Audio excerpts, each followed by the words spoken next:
Welcome back to the Deep Dive. Today we're diving headfirst into a topic that really unlocks confidence for anyone navigating the English language. We're talking about how to speak English clearly, powerfully, and maybe most importantly, with genuine confidence. Forget what you think you know about sounding smart in English, because the surprising truth, straight from our source material, is that your biggest strength isn't complex vocabulary or, elaborate sentences. It's radical simplicity. Many learners struggle with confidence precisely because they believe they need to sound incredibly sophisticated. But the truth is, simplicity isn't a weakness. It's your superpower in communication. Simple English is universally understood and profoundly powerful. That's it, exactly. Our mission in this deep dive is to be your shortcut, pulling the most vital insights from our guide, how to talk in simple English speak clearly and confidently. We're here to give you the surprising facts and practical strategies that will transform you into a more effective and a much more confident English speaker. Ready to unpack some game changers? Absolutely. Yeah. Okay, so our first big revelation today. That deep-seated belief that big words automatically make you sound smarter or more fluent. It's actually holding you back. It's almost an instinct for many learners, isn't it? This pressure to impress with a grand vocabulary. It's so counterintuitive, but that instinct often backfires. Our source makes a crucial point. The true goal of speaking isn't to impress, it's to be understood. When you overcomplicate your language, especially in a fast-paced conversation or with non-native speakers, you create confusion. People genuinely value clarity and simplicity above all else. And here's where it gets really interesting. Our guide reveals that some of the world's most influential leaders and communicators intentionally choose simple English. They use short words, common phrases, even when discussing incredibly complex topics. It's not just about making things clear. Right. It's about building a connection, building trust. It strips away any pretense. It's a powerful lesson, isn't it? Consider this direct example from our guide. Someone aiming for smart might say, I would like to take this opportunity to articulate my deep appreciation for your assistance in this endeavor. Compare that to the simple English version, thank you so much for helping me. Which one feels more genuine, more direct? Oh, completely. The contrast is stark. That's the aha moment right there. Really? Simple English just fosters connection. It's easily understood, and it gets a positive response because listeners don't have to decode anything. It just flows naturally. And if we think about this in terms of genuine fluency, it's clear. When you're reaching for complicated words, you hesitate. Your speech slows down. You're second-guessing yourself. But when you rely on words you know inside out, words that are comfortably yours, you speak with genuine confidence and a much more natural rhythm. So the practical advice is beautifully straightforward. Don't force those advanced words. Use them when they come naturally, and only when you're absolutely sure you understand their nuance. And be so mindful of technical terms, academic expressions, or, uncommon idioms. They're usually the quickest way to lose your listener. Remember, you're speaking for them, not for your own ego. Exactly. So what you can do right away is trust the words you already know. Help, good, bad, want, need. They're powerful.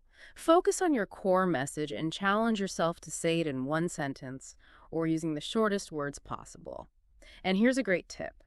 Actively observe how native speakers keep things simple in real-life conversations, whether it's an interview or just a casual chat on a podcast. The central takeaway for this first section is powerful. Let go of the pressure to sound smart. Instead, speak to be understood. Because that truly is where all real communication begins.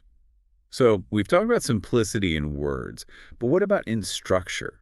Because it's not just about what words you pick, is it? It's how you string them together that makes all the difference. And that brings us to the often underestimated power of short sentences for clear English. When we talk about short sentences, what's the immediate, almost unconscious benefit for the listener? They grasp ideas instantly, there's less confusion, and conversations keep moving. And for you, the speaker, there's a massive gain in control and confidence. The big problem we often see is learners trying to cram too much information into one long, winding sentence. Yeah, full of connectors. Exactly. Heavy with connectors, making it feel cumbersome. Our source has a compelling example that really highlights this. Imagine saying, I was planning to go to the store in the afternoon. However, since it started raining heavily and I forgot my umbrella, I decided to wait until the weather improved, which I hope will happen soon. Now, just hear the simpler version. I wanted to go to the store this afternoon, but it started raining heavily. I forgot my umbrella, so I decided to wait. I hope the weather gets better soon.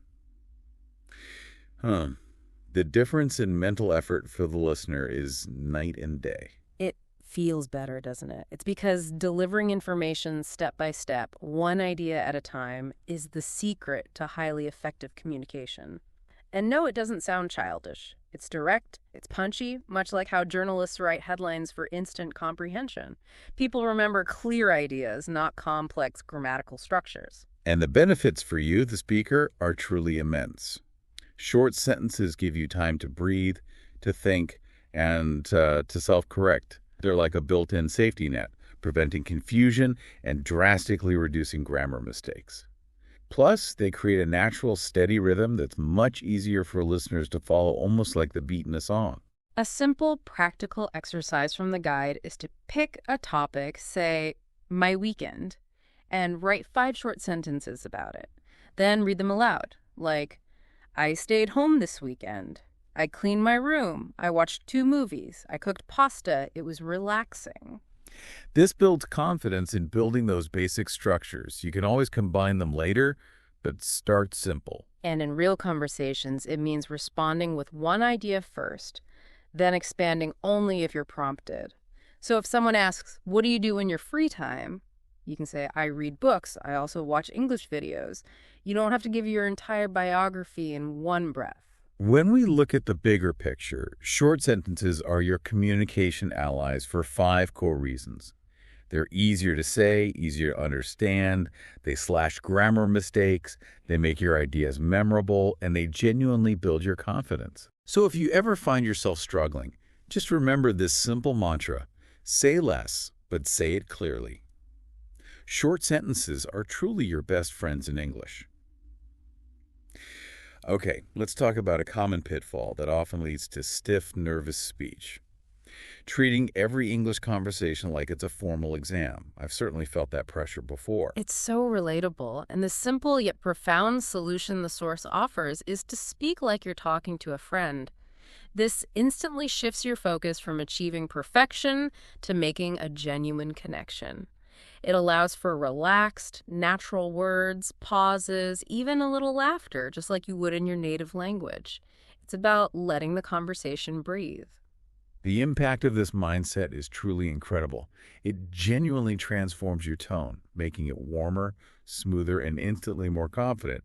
It's not about having flawless grammar. It's about your presence feeling real, authentic, and human. It makes sense, right? People don't respond to perfection. They respond to authenticity. Our guide suggests a powerful visualization. Imagine you're talking to someone incredibly patient and supportive, even when you're just practicing alone. This helps build a real emotional connection to English. And when you treat others like friends, they naturally reciprocate, becoming more open and clearer themselves. Now, to be clear, this isn't about being careless or suddenly using slang in a professional setting. It's about adapting your speech to feel natural and approachable. Many professionals, even in serious roles, maintain a friendly, warm tone. They prioritize easy, comfortable words over overly difficult ones that might create distance or sound important without actual clarity. You see this contrast really clearly. What the source calls textbook English might be, I would like to inquire about the status of the project, which was discussed in the previous meeting. But friendly English is just, hi, just checking in. Do you have any updates on the project we talked about? The second version is still professional, but it's real, it's human. A fantastic way to observe this is by watching native speakers in casual settings, vlogs, laid-back podcasts, or even TV shows. Pay attention to their tone and how they use simple phrases like, "Hey, how's it going?" or "No worries." These phrases, while simple, carry a surprising amount of warmth and make communication feel effortless. And for your personal practice, the guide encourages you to practice aloud alone, describing your day or plans, all while maintaining that supportive, talking to a friend, internal dialogue. It truly helps you build an emotional connection to the language, bringing your words to life. The key takeaway here is deeply insightful. Speak with warmth, and people will listen with open hearts. Next up, let's challenge another common misconception. The idea that a truly intelligent English speaker always uses fancy, obscure vocabulary. So many learners spend hours trying to jam big words into every sentence, myself included sometimes. It's a classic trap, isn't it? The surprising truth is that in real conversations, simple words are almost always clearer, stronger, and far more effective. Your goal isn't to show off how many words you know. It's to help others understand you. That's precisely why the most successful communicators gravitate towards basic, direct, and familiar vocabulary. Our source gives such clear examples to illustrate this power of simplicity. Instead of saying, "The weather is quite inclement today," you simply say, "The weather is really bad today."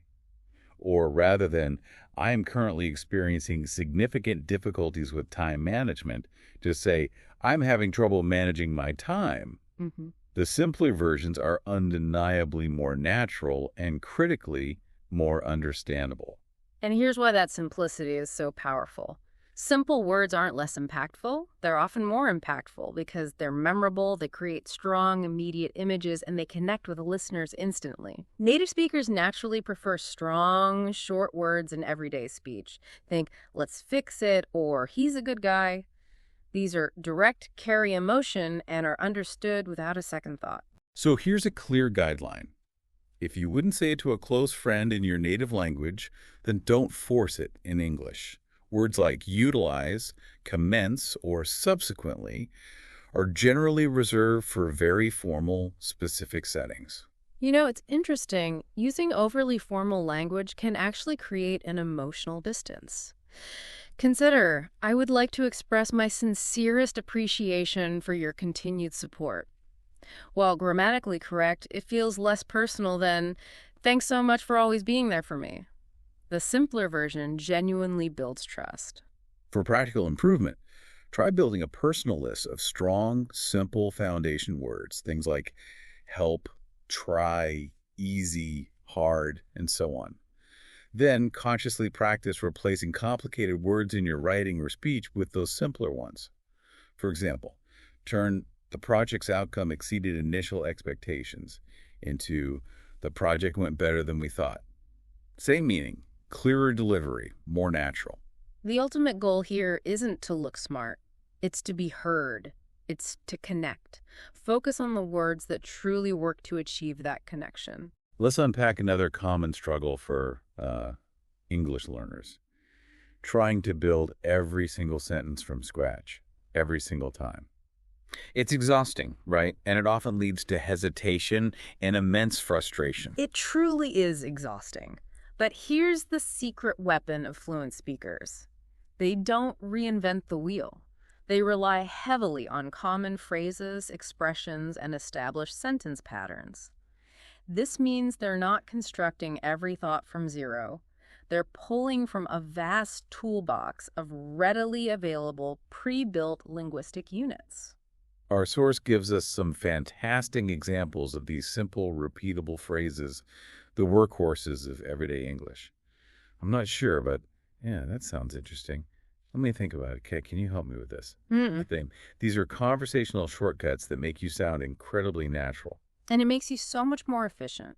Think about common sentence structures. Instead of trying to construct something like, "I believe that studying English consistently can lead to long-term improvement," you can simply use a pattern like, "I think that." Something happens and say, "I think that studying English helps a lot. It's faster and it flows better." That's the real beauty of patterns. Right. Once you learn them, you can just swap out the last part to say something completely new.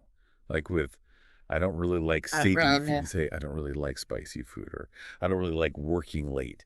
Other incredibly useful patterns are I'm used to or I've been. It just makes speaking so much faster and more natural. I find I use these without even thinking. And that's the key to fluency. These patterns become automatic. They drastically reduce the decision-making stress you feel while speaking, and they make your English sound much more natural, like how real people talk, not just how grammar books explain it. So how do you actually build this muscle? Our source outlines clear, actionable steps. First, immerse yourself and listen. Pay attention to native speakers in everyday situations and truly notice how words work together in common phrases. Second, practice. Speak these patterns aloud, record yourself, and repeat until they just feel automatic. And third, write. Create a personal phrase book of useful patterns, review them often, and actively integrate them into your speech. It's amazing how even the most fluent, natural conversations often use a surprisingly small number of basic patterns. Consider this simple exchange. Hey, how's it going? Not bad. I've been a little busy lately. Same here. Work's been crazy. Tell me about it. I just want a break. Very basic structures, but they sound completely natural and fluent because they're common patterns. The key takeaway here is simple but powerful. Speak smarter, not harder. Use what works, what's common, what's real. Here's a thought that might challenge some traditional ideas about what fluency actually means. The notion that it means speaking incredibly fast without ever stopping. It's a common misconception, isn't it? But our source directly redefines fluency. It's not about speed, it's about clarity, confidence, and connection. And pausing. It's highlighted as one of the very best ways to improve. Rushing, on the other hand, almost always tangles words, introduces grammatical errors, and ultimately loses your listener. The guide really emphasizes that native speakers do pause. We breathe, we give space between ideas. It's not a sign of weakness, it's a sign of control. You're giving the listener time to process what you're saying and giving yourself time to think. So how does pausing actually help? It works in 3 incredibly powerful ways. First, it gives your brain time. When you rush, you're speaking faster than your brain can keep up, which leads to those frustrating mistakes and filler words like or A pause, even just a second, helps you find the right word and genuinely builds your confidence. Second, it helps your listener understand. Think of it like rhythm in music. Pauses create meaning and prevent listener overwhelm. Listen to the difference. I think we can finish this project today if you help me with the design part handle the rest.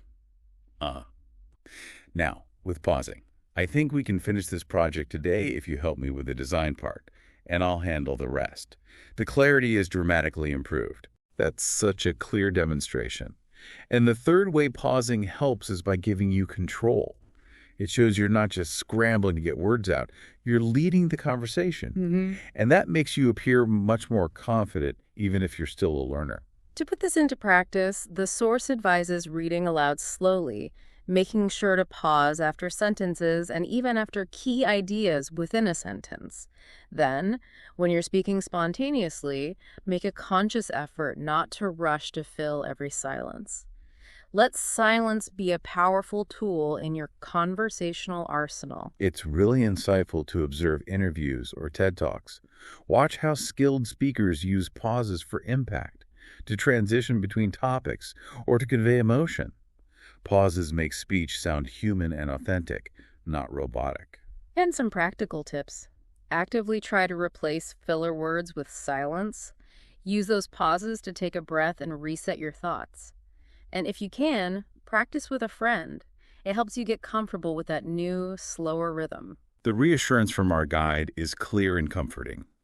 Real fluency isn't about speed. It lives in calm speech and thoughtful pauses.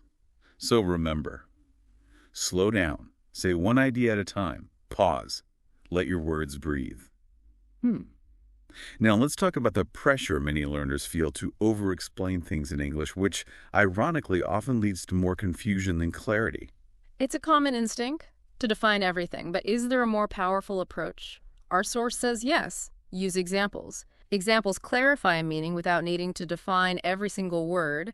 They bring ideas to life through context, and they're surprisingly easy to give. They show rather than tell. Our source gives a perfect illustration of this. Imagine trying to explain the word lazy. A long explanation might be, lazy means someone who doesn't like to work or doesn't do things on time because they don't feel like it, or they're always tired, or they avoid doing anything difficult. That's a mouthful. But a clear example like, my brother never helps with cleaning, he just watches TV all day, he's lazy, is instantly, effortlessly understood. I remember trying to explain procrastination once and going on for 5 minutes, only for someone to finally say, oh, like me with my laundry. Ah, exact. And I realized an example was worth 1,000 words. That's so true. Examples make meaning clear, real, and incredibly memorable. This is precisely how native speakers learn and teach language from childhood. Think about explaining stress. Instead of a complex definition, a personal example such as, before my big exam, I couldn't sleep. I kept thinking about all the things I didn't study. That's when I feel really stressed, brings the idea to life and makes it instantly relatable. And it's not just about defining words. Examples powerfully support abstract ideas and opinions, transforming them into relatable stories that stick with people much longer than any dry explanation ever could. Another often overlooked benefit is that examples naturally simplify your grammar. Instead of needing complex sentence structures for your explanations, you can use clear, direct sentences for your examples. When I'm tired, I drink coffee. Simple, direct, and universally understood. So how do you make this a habit? The source offers several actionable steps. First, actively practice tuning your explanations into examples. Second, use personal stories, even really simple ones. Third, actively listen for how native speakers use examples in real conversations.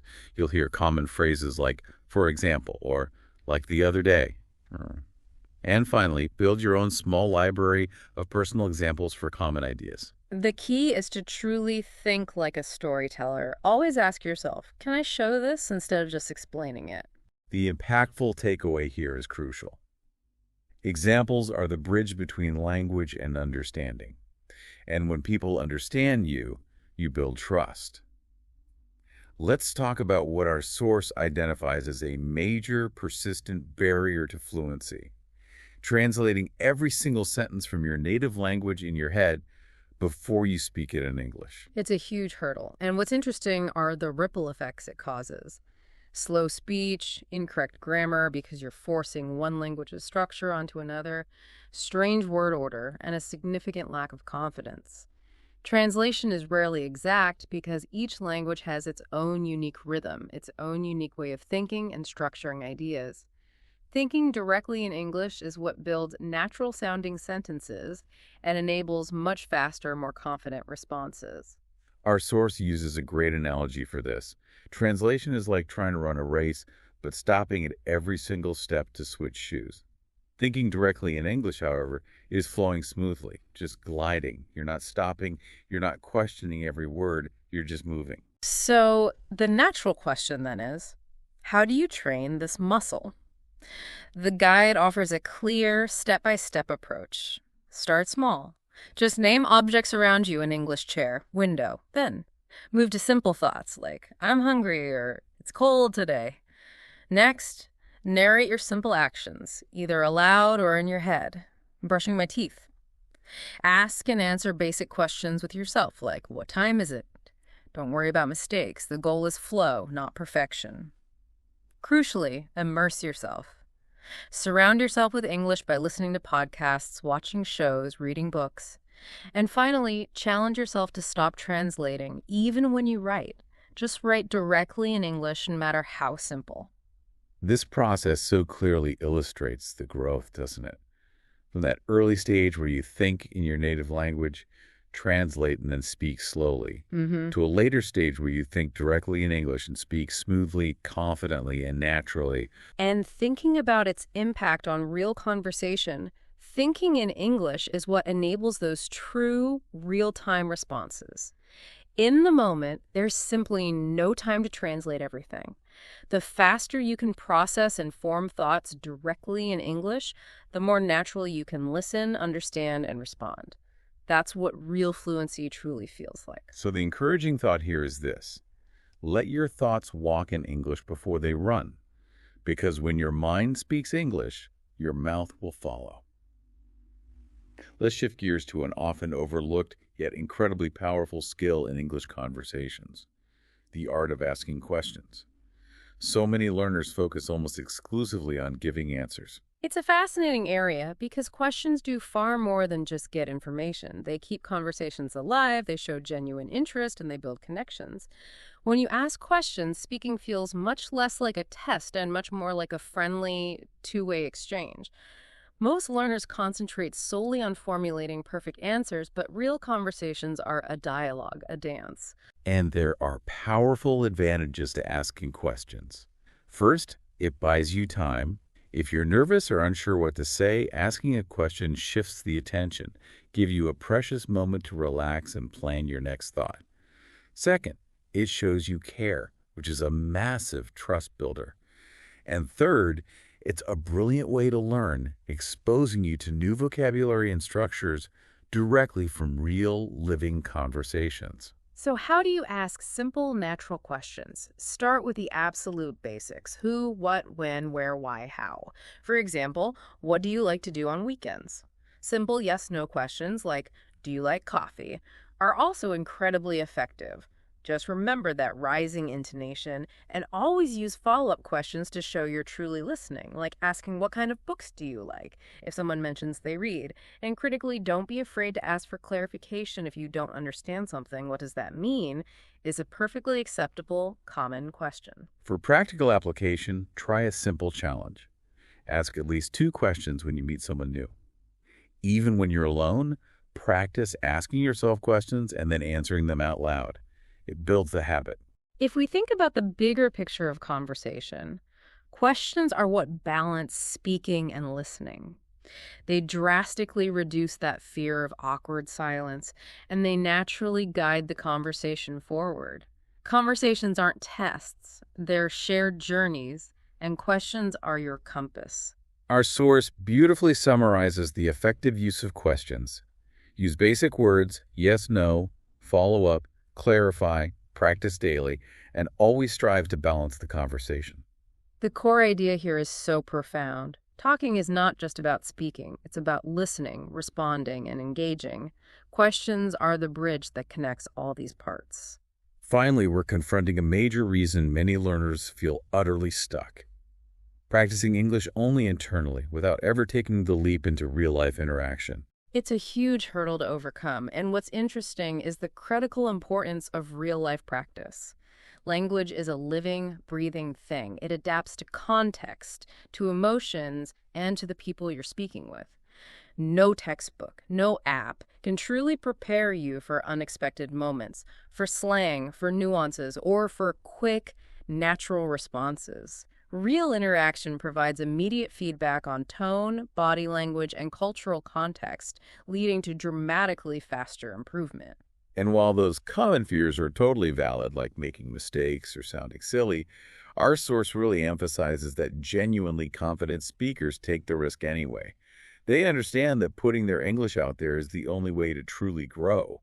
I know for myself, the first time I had to give directions in a foreign language, I stumbled through it, but it taught me more than a week of grammar lessons. That's such a great example. So the natural question is, how do you actually start practicing in real life? The guide offers incredibly practical ways. Find conversation partners, friends, classmates, or online language exchange partners. Join clubs or groups where English is spoken, even if it's just a book club or a hobby group. Use everyday opportunities, simple interactions at stores, banks, or coffee shops. Speak with yourself aloud, describing your daily activities or telling stories. Record yourself and listen back to compare your speech to native speakers. Crucially, embrace mistakes. Use them as opportunities for growth. And learn from real feedback, asking for honest insights from friends or teachers.